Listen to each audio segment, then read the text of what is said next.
Посмажили ми стейки, Нью-Йорк, рібай вологої витримки і рібай сухої витримки. Ми їх не солили, тому треба обов'язково Ой, і фігани ще на помідорки і на присолити.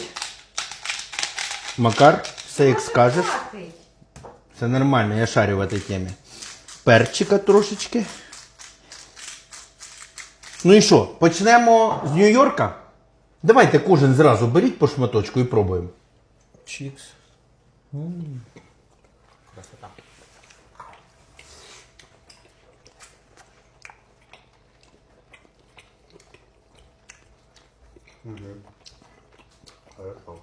А ну скажіть, томагавк чи Нью-Йорк? Томагавк. Мені томагавк. Тому що це волога витримка та суха.